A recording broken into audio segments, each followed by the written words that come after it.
सद्गुरुदेव भगवान की जय। श्री सीताराम सरकार की जय। श्री राधारमण लाल की जय। श्री गौरी शंकर महादेव की जय। सभी दर्शकों और भक्तों को कोटि कोटि प्रणाम। सबको प्रेम भरा जय जय श्री राधे, जय जय श्री सीताराम। सभी दर्शकों और भक्तों से प्रार्थना है कि आज का सत्संग बहुत ही महत्वपूर्ण है और जितने भी साधक हैं सभी बहुत ध्यान से सुनेंगे। देखिए, उपासक, कोई भी उपासक भगवान के नाम से भगवान के नित्य संग प्राप्त कर सकता है। कोई भी उपासक वो भगवान के नाम से भगवान का नित्य संग प्राप्त कर सकता है। इन शब्दों पर ध्यान दीजिए। नित्य का मतलब है इसी शरीर में आप भगवान का नित्य अनुभव करें। एक बार अगर ये अनुभव हो गया तो फिर कभी भी जाता नहीं है, ये छिनता नहीं है। जैसे हमें कोई जब सांसारिक अनुभव होता है तो आप देखना वो एक याद बन के रह जाता है। जैसे बहुत लोगों को आपने देखा होगा, वो अपने बचपन के अनुभव याद कर कर के सुखी दुखी होते रहते हैं। क्यों? क्योंकि अब वहाँ पर केवल उनकी याद रह गई, वही सोच सोच के वो सुखी दुखी रहते। लेकिन नाम से जो आपको भगवान का अनुभव होगा, जो साक्षात्कार होगा, उसकी याद नहीं, वो हमेशा रहता है, नित्य रहने वाला होता है। जैसे हमारे, आप देखना, आपके शरीर का अनुभव कभी भी विस्मृत नहीं होता। आपको हमेशा लगता रहता है ये शरीर मेरा है। इसी प्रकार आपको भगवान हमेशा याद रहेंगे। लेकिन ये होता कैसे है, आप ध्यान देना। जब साधक भगवान के नाम में डूबता है, पहले तो वो नाम जप करता है, उसका मन कहीं इधर जा रहा है, कहीं उधर जा रहा है, बहुत परेशान रहता है, इधर उधर प्रश्न करता है, सत्संग सुनता है, उसे जलन रहती। नाम जप करता है लेकिन जलन रहती है। धीरे धीरे उसका मन बार बार नाम की तरफ खिंच के आने लगता है। जब ये समय बढ़ता जाता है, जैसे वो नाम जप कर रहा है और उसका नाम जप पर ही मन टिका हुआ है, इसका समय जब बढ़ने लगता है तो उपासक को भगवान के रूप की प्राप्ति हो जाती है।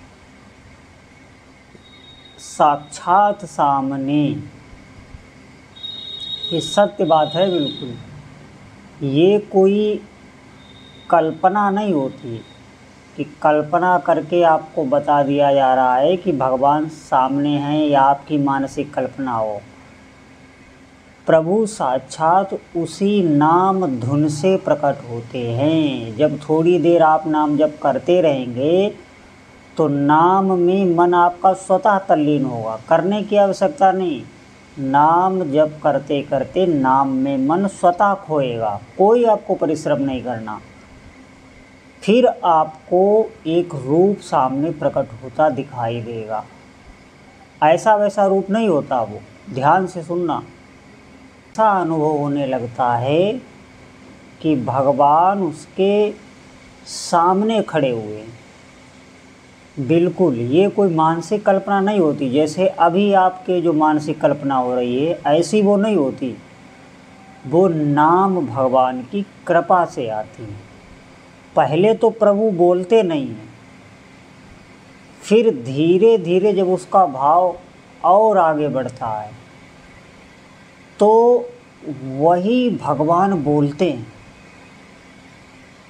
भगवान उनसे बात करते हैं और वो सुनता है। नेत्र उस भगवान के रूप को देखते हैं। ऐसे आप समझे, सामने वो देख रहा होता है। कान भगवान की दिव्य सुगंध और रसेंद्री भगवान के रस का स्वादन कर रही होती है। जितने भी भगवान के आश्चर्यचकित करने वाले गुण हैं सभी का वो अनुभव करता रहता है। ये बहुत ऊंची स्थिति है। ये भाव में परिपक्व होने पर आती है। जब आपका भाव परिपक्व होगा तब आती है। नाम जप करते करते जब साधक आगे बढ़ता है तब ये आता है। लेकिन इसके बाद भी एक स्थिति होती है। ऐसा नहीं है कि नाम जप यहीं तक है, इसके बाद भी और चढ़ाई है। अगर साधक यहीं पर रुक जाता है तो भाव दशा में, ध्यान दशा में ही उसे दर्शन होते रहेंगे, वो आगे नहीं बढ़ पाएगा। क्योंकि वो फिर साक्षात भी चाहता है। ये भी साक्षात दर्शन होते हैं, ऐसा नहीं है। जैसे भाव में आप नाम से जब भाव में जाएंगे तो भगवान आपको अपना चबाया हुआ जब पान देंगे तो आपके मुख में भी पान की सुगंध आ जाएगी, साक्षात पान आ जाएगा। ऐसा होता है। जो भी वस्तु वहाँ भगवान भाव देश में आपको देंगे आपको साक्षात अनुभव होगा। अभी आप नाम जप कर रहे हैं तो देखना कोई न कोई छवि भगवान की आ रही होगी। ऐसा हो नहीं सकता कि भगवान की कोई न कोई छवि किसी उपासक के भीतर आ न रही हो। ये भी मानसिक नहीं है, आप ये समझिए, ये काल्पनिक नहीं है। प्रभु की अगर कोई भी छवि आपके मानसिक पटल पर आ रही है तो ये भगवान नाम की कृपा से आ रही है। इसकी आप अवहेलना ना करिए।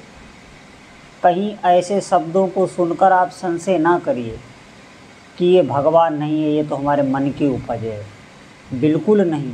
आप नाम भी ले रहे हैं वो भी भगवान की कृपा से ही ले रहे हैं। ये मन की उपज नहीं है कि आप नाम ले रहे हैं। इसी प्रकार जो भी भगवान की छवि अभी बन रही है आपकी मानसिक पटल पर वो भी भगवान की कृपा से ही बन रही है। इस बात को ध्यान से, बहुत ध्यान से सुनना। जैसे जैसे आपका भाव बढ़ेगा वैसे वैसे आपको ऊंचाई प्राप्त होगी। भाव कैसे बढ़ेगा? भाव बढ़ाने के लिए आपको अधिक नाम जप की आवश्यकता है। अगर कोई भी मानसिक चित्र आपके मानस पटल पर भगवान नाम की कृपा से आ रहा है तो किसी को भी प्रमाणित मत करना। ये बात कहना नहीं, किसी अविश्वासी से भी नहीं कहना। कोई ऐसा व्यक्ति जो भगवान का नाम जप नहीं करता है उससे बिल्कुल नहीं कहना। ये साक्षात भगवान का दर्शन होता है। जो भी छवि आपके मानस पटल पर बन रही है आप इस बात पर विश्वास करिए कि नाम भगवान की कृपा से ही ये भावना में प्रभु आ रहे हैं। ये विश्वास करना और बिल्कुल इसे छुपा लेना। कोई भी तर्क ना करना, किसी से भी नहीं कहना, आपको सबसे छिपा लेना। यही भगवान साक्षात एक दिन सामने प्रकट हो जाएंगे और आपसे बोलने लगेंगे। जो भगवान बड़े बड़े ऋषि मुनियों के ध्यान में नहीं आते वो सहज ही आपको नाम से प्राप्त हो रहे हैं, उनकी छवि आ रही है। आप ऐसे समझिए भगवान नाम की दया से ये बहुत सुंदर अवसर आपको प्राप्त हुआ है कि जो रूप असलियत में जब आएगा एक बार तो फिर बात ही बन जाएगी। उसके बाद कुछ कहना शेष नहीं रह जाता। वो भी आता है लेकिन अभी ये प्रारंभिक अवस्था है। अगर कोई भी छवि बन रही है, लेकिन एक बात ध्यान रखना, जिन साधकों के नहीं बन रही है तो अभी उनका मन एकाग्र नहीं हो रहा है नाम पर। उनके जब शुभ और अशुभ भस्म होने लगेंगे फिर मन नाम पर टिकने लगेगा। उन्हें अधिक से अधिक नाम की आवश्यकता है। वो अधिक से अधिक नाम जप करे। भगवान का जब असली रूप आपके मानस पटल पर प्रकट हो तो उसका वर्णन करना बनता ही नहीं। कोई भी उस रूप का वर्णन नहीं कर सकता, और जिसने भी उस दिव्य रूप को एक बार देख लिया वो फिर कुछ देखना ही नहीं चाहता। इतना सुंदर तेजोमय वो रूप होता है। लेकिन अभी नाम से जो आकृत प्रकट हो रही है, इसी आकृत में वो रूप प्रकट हो जाएगा। फिर क्या होता है, जब वो दिव्य रूप प्रकट होता है तो वही रूप आपको लीला की तरफ ले जाता है, दिव्य लीलाओं की तरफ। मैं सत्य आपको बता रहा हूँ, लेकिन इसमें सावधानी ये रखनी है कि अगर आप थोड़ा भी सांसारिक प्रपंच में लगे रहे, काम में, क्रोध में, लोभ में, धन के आकर्षण में, तो आप वहीं तक सीमित रह जाएंगे, उसी मानसिक रूप तक सीमित रह जाएंगे। आप साक्षात दिव्य रूप तक नहीं पहुंच सकेंगे। फिर लीला प्रवेश की तो बात ही क्या है। इसीलिए साधुओं से प्रार्थना है कि आप अधिक से अधिक भगवान नाम जप करें। भगवान के नाम की कृपा से जो रूप आएगा वो रूप दिव्य होता है। तो अधिक से अधिक भगवान नाम जप करें। बोलो जय जय श्री सीताराम।